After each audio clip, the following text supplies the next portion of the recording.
اور اللہ کا وعدہ سچا ہے، اللہ کا وعدہ حق ہے، میں اس کی نعمت بڑھا دیتا ہوں، اور میں نے دیکھا ہے اللہ نے اس کی نعمتوں کو بڑھا دیا ہے۔ ایک درویش تھے، ایک مسجد ہے کوبے والی، ان میں ان کی قبر ہے۔ کوئی زیادہ سال نہیں گزرے، زیادہ زیادہ 40-50 سال گزرے ہوں گے۔ وہ جب دنیا سے فوت ہو گئے تو ان کی دل کی دھڑکن بہت تیز تھی، دل زندہ ہے کہ نہیں فوت ہو گیا۔ ڈاکٹر کو بلایا، اس نے کہا جی جسم سارا فوت ہو گیا ہے۔ انہوں نے کہا دل، انہوں نے کہا دل نہیں مرا۔ میں ان کی قبر پہ کبھی کبھار جایا کرتا ہوں، ایک مسجد کے ایک کونے میں ہے، وہ دل زندہ تھا، دھڑک رہا تھا۔ آخر طے ہوا یہ دل زندہ ہی رہے گا، اس اللہ کی امانت کو لحد میں پہنچا دو۔ وہ دل زندہ کیوں تھا؟ اس شخص کے، اس درویش کے کچھ معمولات ہیں، میں بتاتا ہوں۔ وہ کبھی وضو کا پانی ضائع نہیں کرتے تھے، وضو اہتمام سے کرتے تھے، تھوڑے پانی سے وضو کرتے تھے، مسواک استعمال کرتے تھے۔ وہ ہر وقت بندہ ذکر کرتا تھا، اور کبھی سورت ملک نہ پڑھی ہو اور سوئے ہوں، سورت ملک یاد کی، پھر یاد کی، پھر یاد کی سورت ملک، اور کبھی اور درود پاک کا اہتمام کرتے تھے۔ لیکن پڑھتے کیسے تھے؟ آج ایک درود پاک پڑھنے کی ادا مجھ سے سیکھ لیں اور مجھے سکھا دیں، ہم سب سیکھنے والے ہیں۔ رسول اللہ صلی اللہ تعالی علیہ وسلم کا، میرے کملی والے کی اداؤں کا استحضار کرتے ہوئے، میرے حضور کی وفاؤں کا، میرے حضور کے احسانات کا، احسانات ساری کائنات کے جتنے بھی ہیں ان کے احسانات ہیں، میرے حضور کے جو احسانات ہیں ان سے بڑھ کے کوئی احسان نہیں۔ کسی نے امام زید سے پوچھا، جن کے نام پہ زیدی سادات ہیں، وہ ڈوب کے کچھ پڑھ رہے تھے، بہت ڈوبے ہوئے۔ کسی نے پوچھا کہ آقا کیا پڑھ رہے تھے؟ فرمایا درود پاک پڑھ رہا تھا۔ اور پوچھا کہ حضرت یہ ڈوب کے کیا؟ کہا اپنے بڑوں کے احسانات کا استحضار تھا کہ انہوں نے ہم پہ احسان کیا۔ امام زید کی ادائیں ہیں، استحضار ہو ساری کائنات کے احسانات، لیکن جو احسان میرے کملی والے کا ہے وہ کسی کا ہو نہیں سکتا، جو احسان میرے آقا کا ہے وہ کسی کا ہو نہیں سکتا۔ احسانات ہوں۔ اچھا، پہلے تصور میں آئیں گے، پہلے زبان پہ، پھر تصور پہ، پھر توجہ پہ، اور پھر ایک وقت ایسا آئے گا، ایسا محسوس ہوگا کہ میرا حضور ہے، ان کے ہاتھ مبارک ہیں، حوض کوثر کا پیالہ ہے، وہ مجھے دے رہے ہیں، میں پی رہا ہوں، اور اس کا ذائقہ میری زندگی میں کبھی جائے گا ہی نہیں۔ ایسا ہوتا ہے، جن کے ساتھ یہ بیتی ہے بات، ایسا ہوتا ہے، اور 100% ہوتا ہے، اور 100% ہوتا ہے، ایسا ہوتا ہے۔ مشق کرتے کرتے آپ اس مقام تک پہنچ جائیں گے، مشق کرتے کرتے اس مقام تک پہنچ جائیں گے، خود محسوس ہوگا اور جاگتی آنکھوں سے محسوس ہوگا۔ اور مشق کرنی ہے حضور کے احسانات کو سامنے رکھ کے، ایک تصویر تو درود پاک پڑھ لیا کریں زندگی میں، روز ایک، چاہے زندگی یعنی دن میں کسی وقت بھی صبح شام پڑھ لیں بہتر ہے، ورنہ ایک تصویر ایسی جس میں حضور کے احسانات ہوں کہ یا رسول اللہ آپ کی برکت سے آج میری پیشانی سجدوں میں ہے، یا رسول اللہ آپ کی برکت سے آج میں آپ سے مانگنے والا، آپ کے رب سے مانگنے والا ہوں، اور اس کے غیر سے مانگنے والا نہیں ہوں، یا رسول اللہ آپ کی برکت سے میں قرآن کا حامل ہوں، سجدوں کا حامل ہوں، نماز کا حامل ہوں، اور آپ کی برکت سے یہ ملا مجھے نیکیاں، یہ عبادتیں، یہ سعادتیں، یہ راحتیں، یہ رحمتیں، یہ برکتیں، یہ خیریں ملی، یا رسول اللہ آپ کی برکت سے۔ ایک تصویر ایسی ہو جس میں میرے آقا کے احسانات کا سخت ترین تصور ہو، سخت ترین خیال ہو، اور سخت ترین استحضار، ایک تصویر ایسی ہو۔ اچھا، پہلے یہ تصور میں بات آئے گی، پھر تصور بڑھتا چلا جائے گا، پھر یہ تصور ترقی کی راہیں اختیار کرے گا، پھر یہ ترقی اور آگے بڑھے گی، بڑھتے بڑھتے ایک وقت ایسا آئے گا کہ احساس ہوگا کہ حضور سامنے تشریف فرما ہے اور میں آقا کے قدموں میں بیٹھا ہوں۔ آنکھوں سے، جاگتی آنکھوں سے جلوے نظر آئیں گے، جاگتی آنکھوں سے نقشے نظر آئیں گے، جاگتی آنکھوں سے دیدار مصطفیٰ نصیب ہو۔ کئی درویش تھے، کئیوں نے کہا ہمارے لاہور میں شادرہ ہے، وہاں ایک صاحب تھے، کسی درویش کے پاس گئے، اس نے کہا جی مجھے حضور کا دیدار کرا دیں، فرمایا آنکھیں بند کر کی، تو اس دم اس کی جھٹکے سے آنکھیں کھولی، کہا اللہ کی قسم میں نے حضور کا دیدار کر لیا، جاگتی آنکھوں سے۔ آپ آج فیصلہ کریں، ایک تسبیح درود پاک کی پڑھیں، صبح شام پڑھیں، 12 تسبیحاں پڑھیں، 16 پڑھیں، 100 پڑھیں، 1000 پڑھیں، لاکھ پڑھیں روزانہ، لیکن ایک تسبیح ایسی ہو جس میں حضور کے احسانات، حضور کی شفقتیں امت پہ، حضور کی محبتیں امت پہ، میری کملی والے کی عطائیں، شفقتیں، مہربانیاں، کمالات، احسانات، اس کا تصور کرتے ہوئے پڑھیں گے۔ پہلے تصور نہیں جمے گا، پھر آہستہ آہستہ یہ تصور توجہ میں تبدیل ہوگا، تصور توجہ میں تبدیل ہوگا، پھر یہ توجہ دھیان بن جائے گا، پھر دھیان اعتقاد بن جائے گا، ایقان کہتے ہیں جسے، پھر ایقان یقین کی شکل اختیار کرے گا۔ جب یقین بنے گا نا، پھر ایسے اللہم صلی علی پڑھیں گے اور صلی علی کے سارے نقشے سامنے آ جائیں گے، صلی علی کے سارے نقشے سامنے آ جائیں گے، ساری کیفیتیں سامنے آ جائیں گے۔ ایسے لوگوں کو سنو جو فائدہ ہوتا ہے وہ طی الارض حاصل ہو جاتا ہے، ایسے لوگوں کو طی الارض حاصل ہو جاتا ہے۔ طی الارض یہ ہے کہ اللہ کے بعض اولیاء بندے ایسے ہیں، وہ پہلا قدم اٹھاتے ہیں تو دوسرا قدم 1400 میل کا ہوتا ہے، پہلا قدم کے بعد جب دوسرا قدم وہ 1400 میل کا۔ طی الارض کی آج میں نے آپ کو بنیاد بتا دی، وہ میرے آقا کی محبتیں اور میرے آقا کے احسانات اور میرے کملی والے کے احسانات کا تصور کر کے استحضار قلبی، استحضار لسانی، یہ پڑھ کے درود پاک پڑھیں، زبان سے درود پاک پڑھیں، قبول، بے دہانی سے پڑھیں، قبول، درود ہے ہی ایسی عبادت، بے توجہ سے پڑھیں، قبول، مصروف زندگی میں پڑھیں، قبول، وضو پڑھیں، قبول، بے وضو پڑھیں، قبول، پر ایک تسبیح کوئی ایسی بھی پڑھ کے دیکھ لیں جو میری آخرت کا سامان بن جائے، اور دنیا میں مرنے سے پہلے اللہ میرے دل کی آنکھیں کھول دے، چہرے کی تو کھلی ہیں، اللہ دل کی کھول دے۔ ہاں، دل کی آنکھیں جس کی کھل جاتی ہیں وہ زندگی میں کامیاب، دنیا میں کامیاب، عزتوں کے تاج، شان و شوکت کے تاج، جس کی دل کی آنکھیں کھل جاتی ہیں، وہ نامراد بھی ہے نا تو بامراد ہو جاتا ہے۔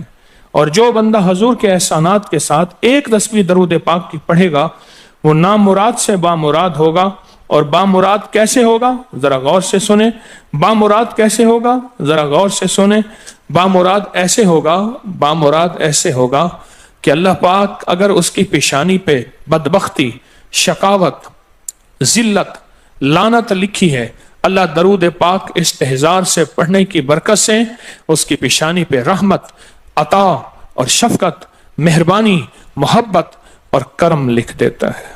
ایک تسبیح ایسی پڑھ لیں جس ایک تسبیح پہ استحضار ہو، دل کی کیفیتیں، دل کی گہرائیاں ہوں، جس ایک تسبیح پہ، اس ایک تسبیح کے بعد پھر آپ اپنے وجود کو دیکھیں۔ ایک فائدہ اور ہوگا، جو جنہوں نے یہ عمل کیا انہوں نے بتایا، ایک فائدہ اور ہوگا، وہ فائدہ یہ ہوگا کہ جسم ہواؤں میں تحلیل ہو جائے گا، یہ وجود ختم ہو جائے گا، یہ جو موجودہ وجود ہے۔ دیکھیں، آپ جو خواب دیکھتے ہیں نا، وہ بھی آپ کا وجود ہوتا ہے، وہ روح کی دنیا کا وجود ہوتا ہے، یہ تن اور من کی دنیا کا وجود ہے۔ اس وجود کو فنا ہے، روح کی دنیا کے وجود کو فنا نہیں ہے، بقا ہے۔ پھر آپ کو روح کی دنیا کا وجود ملے گا، اور روح کی دنیا کا وجود پھر کائنات کی سیر کرے گا اور کائنات کے جلوے دیکھے گا، کائنات کے مظاہر اور منظر دیکھے گا۔ پھر آپ زبان پہ نہیں لا سکیں گے کہ لوگوں کے برتن چھوٹے ہیں، اور فرمایا پھر یہ شخص اپنے آپ کو چھپائے گا ایسے جیسے کوئی ناپاک کپڑے کو چھپاتا ہے، اپنے عیبوں کو جو چھپاتا ہے ایسے اپنی اس ولایت کو چھپائے گا۔ ایک تسبیح سے ابتدا ہوتی ہے، ایک تسبیح سے۔ میرے شیخ رحمت اللہ علیہ نے مجھے 1984 میں بیعت فرمایا اور اس ایک تسبیح کے پڑھنے کی ترتیب فرمائی۔ اللہ کرے مجھے بھی مل جائے۔ مشق کریں، محنت کریں، ایک